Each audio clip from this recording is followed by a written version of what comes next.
People are just like, oh yeah, I want to be rich and I want to retire early. How you doing that? Oh, working real hard. Yeah.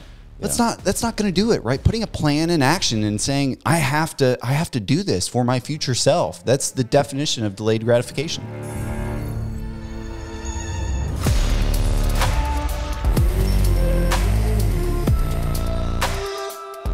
Welcome back to How to Invest in Commercial Real Estate, the coolest, the best, the biggest commercial real estate investing podcast in Jinx, Oklahoma. Woo! What the hell time is it, Braden? It is distribution time, baby.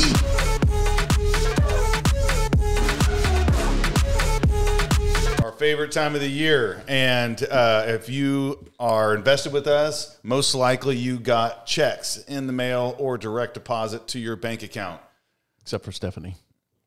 Yeah, by the way, if I'm still sending you a check, Stephanie yet. Stop it, right? Like, please let me send you a direct deposit, please. Isn't direct deposit so easy? Mine get direct deposited. It just shows up in my account. Yeah, it's amazing. Nice. So how much are we sending out this quarter? Well, Precision, as normal, is sending out a ton. Let's get that out of the way. Okay, yeah. So big. We sent over $600,000 out. We're over $2.5 million in distributions on invested dollars. Nice. So pretty awesome. Yeah. Yeah, that's freaking huge, I love sending people that I know that trusted me with their money. I love sending them checks back. Yeah, that's amazing. Criterion for the fourth quarter is what we're talking about was $250,000. So $850 between the two just for the fourth quarter of last year. You know, when the world was seemingly ending. You know, people, you wonder, okay, why can't I get in these investments? Every time they launch a deal, it fills up. Well, if you can appreciate that we're sending out over $3 million a year to our investors, right? That's $3 million that they have an additional investable cash ready to go back in a deal. And because we're earning them high returns, that money's just waiting for the next deal that we send them. And so as the investor network grows and the pockets of the investors get deeper with cash that we keep sending them back, it's going to be harder and harder to get in the deals.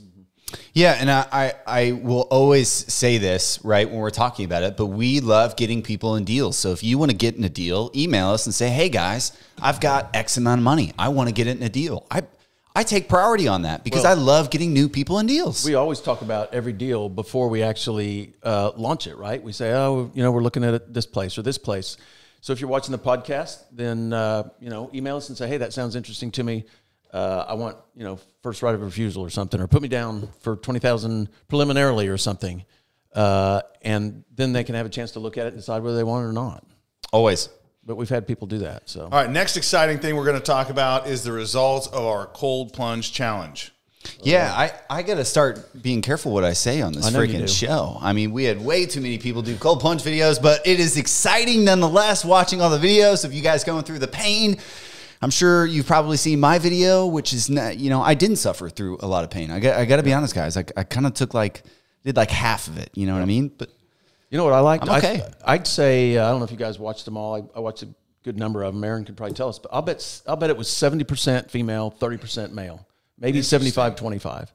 And I would say 95% of them were under the age of 35 or 30.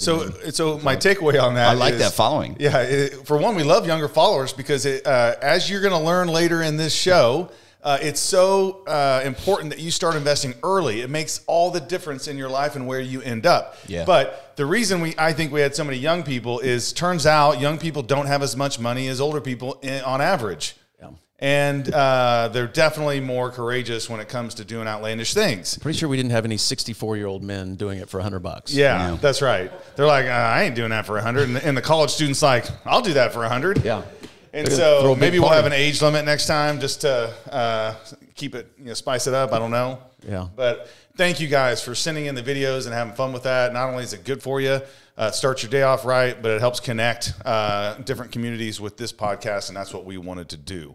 So who's announcing the topic for today? Is it me? Yeah, I mean, real quick, if you submitted a video, we're going through right now. There's a decent amount of submissions that we're going through. Just make sure you liked, commented, subscribed, shared, tagged us, all of the good stuff. You don't want to go through a cold plunge and then not get $100 because you didn't like share the video. No. Like, don't disqualify yourself. Yep. And then that being said, we need to come up with the next thing, right? I mean, we need to come up with the next way to mentally torture ourselves, I guess is what I'm saying. So maybe if you have an idea, leave in the comments below. We'll try to be thinking of something as well. I was thinking like go with an experienced skydiver, and then you have to jump off without a chute, and you have to let him catch you on the way down. And as long as it all works out, we're going to give you $100. So some guy did that, right? I've seen that, yeah. Jumped out of the plane without his chute, and somebody got it on video. I know, I saw that. Yeah. Did you notice real quick on the cold plunge challenge? It was funny because it's almost like the old ice bucket challenge. Remember, someone did it, and then they tagged someone and said, "You're next." Did you guys notice that? Yeah. They were sending it to their friends and said, "Hey,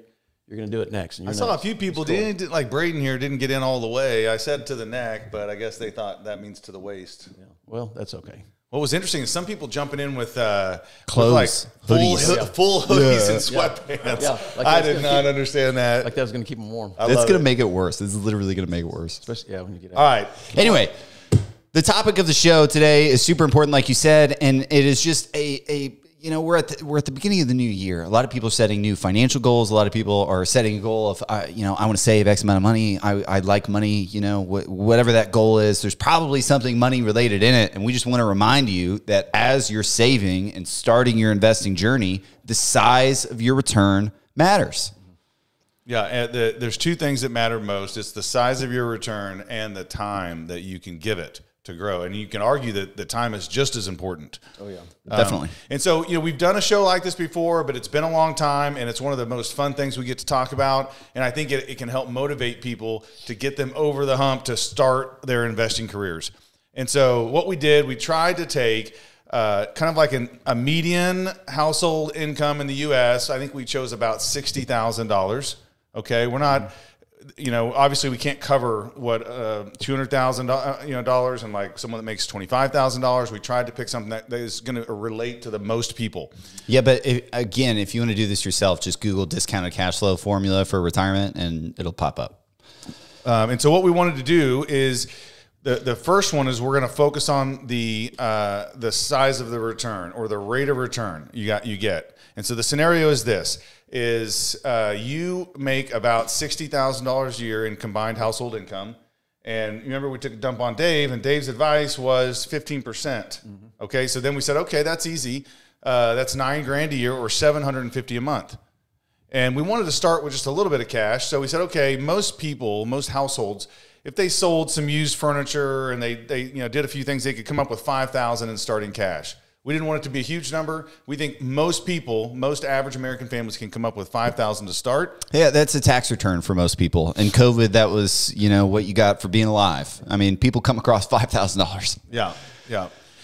So that's the setup. Is you make $60,000 a year, you have $5,000 in the bank, and you're going to start your investing career. And we're starting it early, guys, because we want to show the power of the time, and we're going to start it at age 24. Right, age 24. And we're going to go to your age 66. Okay, that's 42 years. All right. All right. So, Brian, you got the numbers. So let's say that I'm conservative, I'm a little bit risk averse, and I want a mix of some bonds and some safe stocks. And so, what kind of return should I expect? And then if I invest that money, $5,000 and then $750 a month for 42 years. What does it get me? Can we nickname these groups? Like, what would we call a 24-year-old who only wants to earn 6% of their money? Like, that's got to be just. It's a little conservative. Yeah. Okay. Let's call it super conservative. Yeah.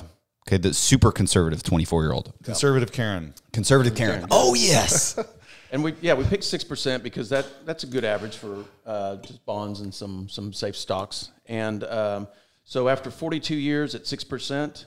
$750 a month, all that time, it's $1.685 million.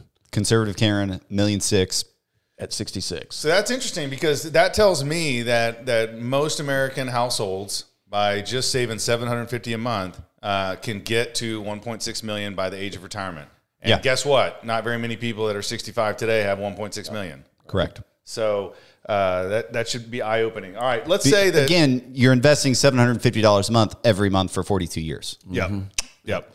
Okay, so let's go. Let's say that you're going to do an aggressive stock portfolio, maybe the S&P 500, Russell 2000, mostly all stocks. What's the rate of return and where they at? Well, so let's call this guy normal norm. Yeah. This is pretty standard for people.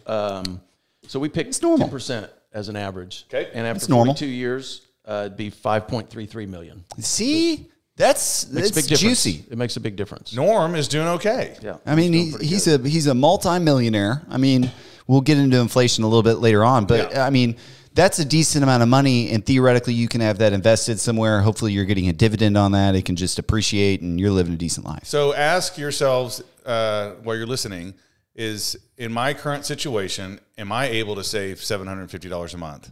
And I would say the bulk of our listeners would say yes. And so then we would ask, are you on your way to having $5.5 million at retirement? And if you're not, then you got to ask yourself, well, how do I get there? What changes do I need to make? Again, an S&P 500 index, $750 a month on average is going to get you about a 10% growth a year. That's very, very realistic. Yeah, just sign up and make it come out of your bank account every month. Yeah. So you don't even think about it. Robinhood, auto buys, whatever it is. There's an app for everything. All right, let's go next. We'll call this group, I don't even know what we're going to call the last group, but Aggressive Andrew? Yeah, I like that. He's a bit, he's not settling for normal. He's not just going to do an index fund. He's going to maybe have a balance of some riskier investments. I'm not sure what those are. It could be some real estate. Also stocks. Maybe he does a little day trading or option trading. He tries to get his return up to 15%. Right, and 15%. I would, again, categorize this bucket of people as our standard investor. Like a lot of our investors, I think, have a decent amount of money in the market, and they're just trying to supplement and juice those returns in commercial real estate with what we're offering. And maybe blended, they're bringing down 15 a year in between, everything. Right. So at 15% after 42 years, it's 24.387 million. So that's really impressive. Aggressive Andrew is solid. He's killing it. I don't want to go with all. I guess the first one was Karen, so we don't want to go with all dude names. But yeah, so how much was that again? 24.4 million. Guys, that's on $750 a month. 15%, making 15%, which is not unheard of. And you're at millions of dollars. So many million, like you're living in whatever house you want, wherever you want to, right? You're sending your kids to college. You and your wife are driving whatever cars you want, you and your partner, whatever. There's an unlimited almost allotment for vacations. You have unlimited time freedom. And again, you started with $5,000 at 24, which we established most people can do. Mm-hmm. You got 15%. So let's say half your money is earning 10%. The other half is earning 20%, blends out to about 15%. Again, a lot of our investors, I think, are achieving a blended return of their portfolio of about 15% and will be killing it. Yep. Now, this next group is pretty aggressive, even more aggressive than Aggressive Andrew. So I don't know. I want to give her a really kind of a smart name, because this person has got to be pretty savvy. Maybe Savvy Sally. I don't know. In order to get, Extreme Edna. I like that. And so, hey, this person has got to be both savvy. It's an extreme rate of return, but we're saying, what if you could get 20% average return? Now, guys, is that unheard of? Absolutely not. We've delivered far better than 20% return. But here's the thing is to get that kind of return, it's hard to do it consistently without a break. We may hit an investment that has an IRR of 40% or 50%, but it may only be for a year and a half. And then the money has to sit till you get invested in the next deal. So, but to average 20% is very doable if you've got some winners that are coming in above 20 and maybe some coming into the mid-teens. Averaging 20 is not impossible. Yeah, I would say this is, a business that you own that you can continually reinvest in and grow substantially is a very normal case scenario. I would say, house flipping, or a lot of people who just start buying houses for retirement, I would say if they're doing it and pushing rents and continuing to expand, they can get a 20% return on their money. A lot of our investors, a lot of passive commercial real estate investments in general are underwritten to generally double your money every 5 years, getting you about, 20% IRR. It's harder to find those deals, but if you're paying attention and you're connected in the right outlets, they're out there for sure. And then again, a lot of people are taking this and saying, okay, I want to be exposed to a little bit of all of it, right? Mm-hmm. And that's why we did, I think, so many of these case scenarios. All right, so if you're 20%, only investing $750 a month, starting with $5,000, where are we at when we're 66? Believe it or not, it's $115 million. 42 years at $750 a month. It's a ton of money, right? Like you're the richest person in your family. 100%. Yeah. So we did, Braden, you wanted us to do what would happen if we went from 24 just to 40 years old. Yeah. So I think that's an important point, right? Because it was just last week. If somebody wanted to retire at 40, say. Yeah, I want to retire. I think it went to 42. Yeah, it was 22 years from 24. So I think it was 45, 46, okay. I think. Okay. Or maybe 20 years from Something 24. Like so mid 40s, right? I want to retire when I'm in my mid 40s. I think we're wanting all of the listeners, the watchers, all of the people we know to try to reset that story that we're telling ourselves of, I need to work until I'm 65. That's ridiculous, dude. Nobody wants to work until they're 65. So let's go through the parameters. Okay, so you start at age 24, $5,000, $750 a month, up to age, we probably did only 44 years or something like that, years old. So that's only, 20 years. And it's $3 million. Yeah. So it's not bad, but at 40 years, I don't know, 40 years old, I don't know if 3 million is enough. But as you mentioned, if you're invested in commercial real estate and you're getting 10% cash on cash, you're making $300,000 a year in passive income. And the 3 million is still growing. And $3 million is still growing, right? Right. So 10% on 3 million, we're living a $300,000, almost $30,000 a month, like $25,000 a month. So badass house, amazing cars, college tuition, right? And I think this is very realistic because for a lot of people, we want money to buy time and generally nice things. But I know a lot of people that have a decent amount of money and they're boring as hell. You know what I mean? They've got all sorts of money and they just don't know how to spend it. Yeah. Most people don't need more than $3 million. Like, what do you need it for? Unless you want a yacht, bro. Like, sit at home and be with your kids, go on vacation. You know what I mean? But most people have a lot more than $3 million and they don't do shit. Well, and we picked 20. He's excited. Picked 20 years, but you can see you're kind of at the tipping point because you start with basically zero, and 42 years is 115 million at 20%, but 20 years is 3 million. So we didn't do the math, but if you went another 2 or 3 or 4 years, that 3 is going to double to 6 or 8. And that's where you really could retire. So maybe we picked the wrong number there. But I think the point you were trying to make is if you get started early and you're diligent, you absolutely can see yourself retiring in your mid-40s. And most people don't even think that's an option, so they don't try. Rich, telling your boss, like, hey, man, I'm out. Peace at 45 and just doing whatever the hell you want. I think that's understated. Anyway, I'll get it down. All right. I like it. Okay, so now we've really shown how the rate of return blows up your amount of money that you have, from 6% to 20%. Now we want to go back and say, okay, what happens to those returns and the money when you wait to invest? So many people in their 20s and 30s aren't investing. They're just spending all the money they have. They're going to clubs and getting table service, and they're buying cars that they can't afford, living in the new apartment that's, twice as expensive as the 1980s apartment. It's all these decisions that you're making leaves you without money to invest. Well, this is what it costs you. We're going to go through those numbers. Procrastinating Pam. Okay, is that who this is? Okay, so this is if you start at age 35 and go to 66 years of age, and so it's 31 years. Everything else is the same. We're starting at 35? Yeah. Most people get their head out of their ass at 35. I think that's a good benchmark. So at 6%, it's $814,000. So it's about half of if you started at 24, age 24. Okay. 10% is $1.8 million. 15% is $5.2 million versus the $24 million. And then the 20% rate of return is $15 million instead of $115 million. Wow. So waiting 11 years on the 20% scenario cost you a theoretical $100 million. That 11 years. I hope you had fun. Yeah. I hope your 20s were fun. $100 million worth of fun. Yeah, $100 million worth of fun. No, your broke ass did not have $100 million worth of fun in your 20s. Yeah. Oh, I'm so happy I had a baby when I was 20. But hey, here it gets worse, guys, because so many people, and probably plenty of people that are going to see this podcast, they might be my age. I'm 45, and they don't have any real meaningful savings. And I'm not faulting you; it's just a fact. Took a bit longer to get that head out of that ass. Yeah.